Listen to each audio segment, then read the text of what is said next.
But if you think 4 extra beds in Sunderland is the answer to this complicated problem, then we're just deluded.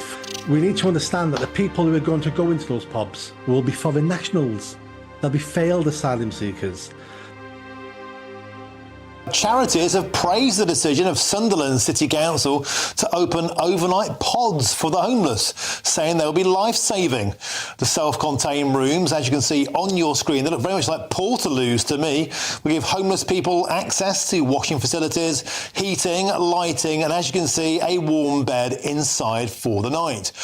But are these pods enough, given that asylum seekers in the same constituencies are apparently being put up in 4-star hotels at the taxpayers' expense? Let's discuss this now further with the charity founder, Nick Buckley, MBE. Nick, welcome to the show. So you've worked with homeless charities for many, many years in the Manchester area. Let's start with the good bit. Anything that gets a homeless person off the streets for the night and keeps them warm and safe has to be a good thing, right?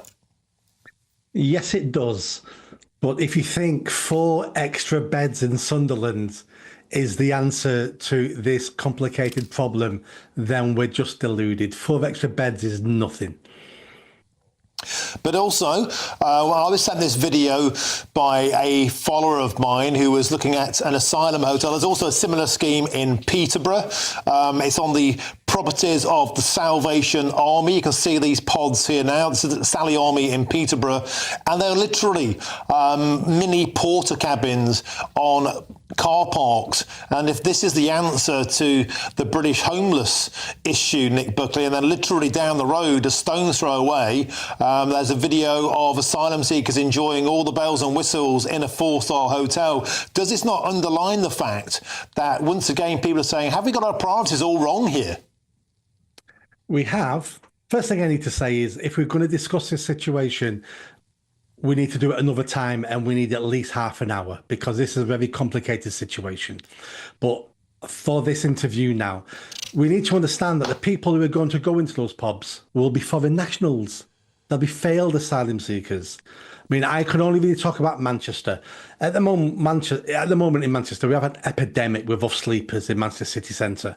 They're nearly all foreign nationals.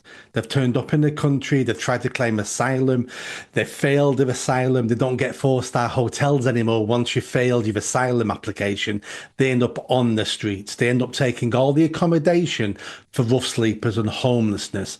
But we have so many millions turning up in this country, willing to sleep on the streets because this city, this country is paved with gold, that we now have British people who are falling through all the safety nets, who have got drug issues, mental health issues, who have failed everything. They are not being helped now because we have a migrant problem, which we wrap under the umbrella of rough sleeping. This is very complicated. And so, Nick, I was perhaps naively thinking that it's porter cabins for Brits and 4-star hotels for asylum seekers. But you're telling me, actually, the entire system is overloaded with asylum seekers. The entire system is overloaded with illegal immigrants from overseas. Yes, we had these pods we still got them in Manchester. I was working with them 10 years ago. Always full of asylum seekers, of rejected asylum seekers, of foreign nationals. They use them as hotel rooms. And once you've got someone like that in that pod, they're there for years because they know they don't want to leave that pod because they're going to have to start paying rent somewhere. And they're here in this country to make money, to make a better life, to make a new life. I don't blame them for those things, but they shouldn't be here in the first place. And we end up spending our time and money in this extremely complicated topic, which we call rough sleeping, and we end up helping no one. It's a sticking plaster. And the people we need to blame, and let's talk about blame now. The people we need to blame are me and you. It's the voting public. It's all of us, because we've allowed this to happen. We allow our fellow citizens, British citizens, to live and die on the streets. Over the last month in Manchester, 2 have died on the streets. 2 British people have died on the streets in Manchester this last month with a cold spell. And we allow it to happen because deep down inside, we don't care. We really don't care. We think we do, but we don't. And so, Nick, briefly, what is the answer to this? I mean, we say all the time we don't have a waiting list problem, we don't have a housing problem, we have an open borders problem. You're saying that's the same with homelessness in Britain? That's what's caused this problem. That's what's caused the housing crisis. That's what's causing the rough sleeping crisis. Over the last 20 years, I've been working with rough sleepers, and we slowly got the problem down. We started tackling it. We dealt with the mental health issues, and suddenly there was an explosion because of open borders.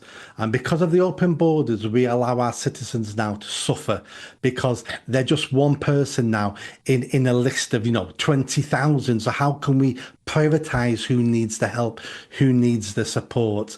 The whole system is failing. And also, let's look at charities as well, because I run a charity. I'm a founder of a multi-award winning charity. Charities are part of the problem as well, and they won't want to tell you this.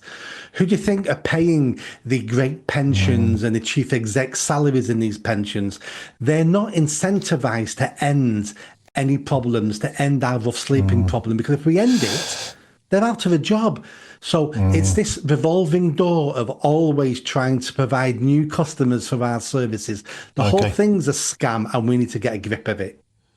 Okay, Nick Buckley, MB, as you said, an entirely complex situation. I hope we did it some kind of justice there in our time. Nick Buckley, thank you very, very much. Now, the Salvation Army say that these pods provide a vital lifeline and a dignified sanctuary for people suffering with mental health issues or not suited to hostel accommodation.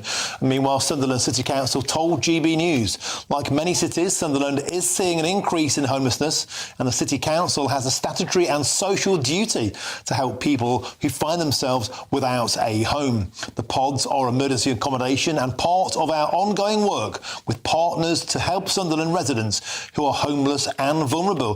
And finally, the Home Office have said that hotel rooms are used in certain circumstances to house asylum seekers when it is necessary. However, they have stated that the use of hotels is temporary, and it is their policy to end reliance upon them.